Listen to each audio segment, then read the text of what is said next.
Hey everyone, welcome back to the channel. Today I'm going to be talking about, is the 338 diff ratio worth it for your E36 M3? Now, this applies to non-Ms too. They're the same transmission with the get trackers, yeah. But first, before we get into that, I'm going to show you guys something exciting. So if we come over here, see I have diff and subframe bushings. So these are 75D poly bushings from AKG, which by the way, if you're looking for poly bushings, I strongly recommend AKG. They have, in my opinion, the best stuff. If you're unfamiliar with poly, 75D is the stiff compound. I don't think it'll make that much of an NVH difference in the diff and subframe. So I'll let you guys know how those are once I get them in, because I'm sending the car into a shop tomorrow, so that'll probably be a week or two. Now, and then over here, something else exciting. This is a 323 LSD. So, might already kind of give you an idea what I think of the 338 diff. Now, with all that said, I'll hop in the car, let's go for a drive, and I'll tell you guys what I think about the 338 diff ratio.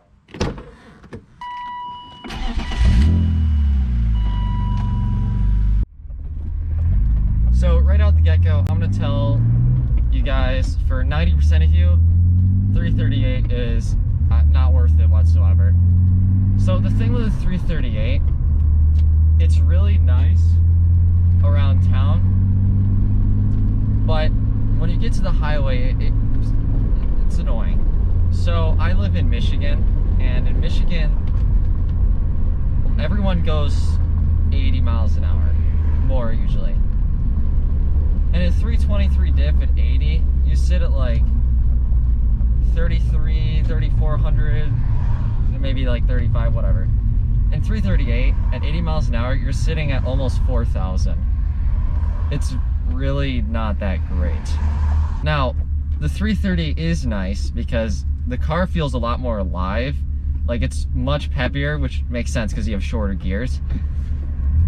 And I can tell you what, this car, what the diff ratio has now, 338, will probably smoke any M3 that's relatively stock, or even with like an M50 manifold. It'll destroy it. Or not destroy it, it'll be close, but like it'll win. Because of the diff ratio, the 5% difference is what it is. It's 5% difference. It makes a big difference as far as how fast you can accelerate. 60, I think, is like maybe 0.1 or 0.2 seconds shorter. And then top speed isn't really an issue either if you're into that sort of thing, because with the 323, I think top speed's like 166. The 338 is 155. Oh wow, 11 miles an hour. You're going over 150 miles an hour. And with the 338, you'll get there significantly faster. I'll show you guys later in this video, but the torque on the freeway in 5th gear is, it's a 5% gear difference. It feels more than 5% faster. The 330, like it's a really nice ratio as far as acceleration. And if you only do city driving, or your commutes are, you don't really hop on the highway, or maybe you get up to like 55 and below, the 338 ratio is actually pretty good. I mean, I'm sitting at 40 right now. 5th gear at like 1800. Like, it's fine. And it's good enough that I've left it in this car for over a year while daily driving it. Because on the freeway, I can go 60 miles an hour and just deal with the fact that I'm gonna have to go slower. Because I'm like, not everyone's like this, but I'm really disciplined, or I try to be, about keeping this car under 3,000 when cruising. I know the motors can take 3,000 plus RPM constantly, but this car has about to be 236,000 miles. I don't know. I just prefer not to push it. So with all that said, if you have a track car, and like, let's say track car, you drive to and from the track, you want a 338, it's fine. Actually, even a 346 is fine for that. Like, it's okay on the highway. It's like it's not great, but like, you can deal with it. Really, it's not until you start getting like 391 or like, I think it's 360 or 363, whatever the E46 M3 ratio is, that you kind of start getting to like, you're running into daily driving issues. But the 338, it's bearable. That's why I considered 6-speed swapping this car when the clutch went out. I just didn't have the money to do it at the time, and in the future. So because I'm gonna hold on to the 338 ratio, because if you do throw a 6-speed in these cars, 338 and 346 are the best two ratios to have. because you don't have to worry about your highway RPM. You have 6 gears, so you're gonna be lower than with the 5-speed and stock gearing regardless. So if you're a street guy, you do a lot of highway driving, and you're like, oh, I want to make the car faster, just do power mods. Honestly, like, if you haven't done camshafts, that'll be a better spend of your money than a 338 diff. It's really, the 338 diff, it's not worth it, or an F50 manifold. Do that first. If you haven't done an F50 manifold, don't even consider a 338. Like, spend your, you know, your cheap options first for power and acceleration before you start going into, like, drivetrain altering mods. But that's honestly, really, that's all there is to say about the 338.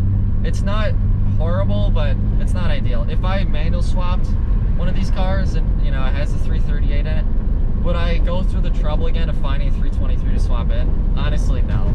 It wasn't worth it. It took me a year to find that diff, and I overpaid for it. I mean, you know, for allegedly 80,000 miles, I don't. It's a diff, it doesn't matter that much, but like, it was not worth it, I don't think.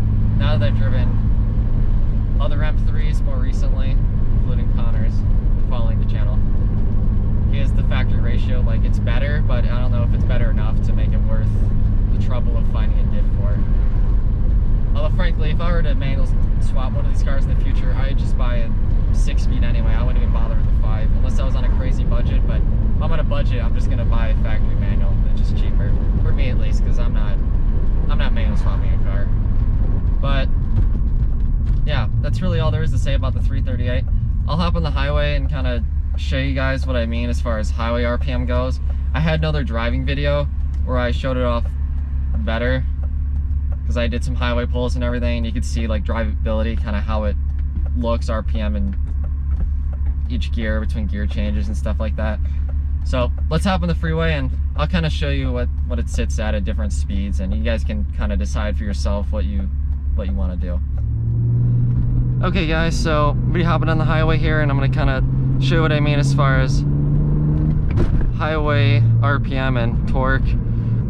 Would have gone for a little pull here, but someone in a white Escape decided to also hop on the freeway, so that's okay.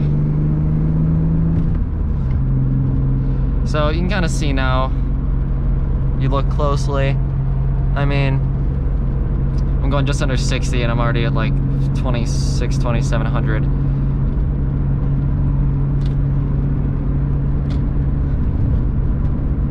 So now we're sitting at 60, just over. It's almost 3,000. This is about generally what I sit at in the freeway. It's not awful, but I mean, look, I'm getting past. There's another guy coming on my left. It's manageable, but it's not ideal, obviously. And then I'll kind of speed up here to 70 so you can kind of see. This is 70. Now you see. That's like 3,200, which is not fun whatsoever. Although I have to say it's not terrible. Like, it's probably just a me thing. It just annoys me a little bit. I'm gonna hop off the freeway here, and I'll do a little pull back onto this here. All right, you guys ready?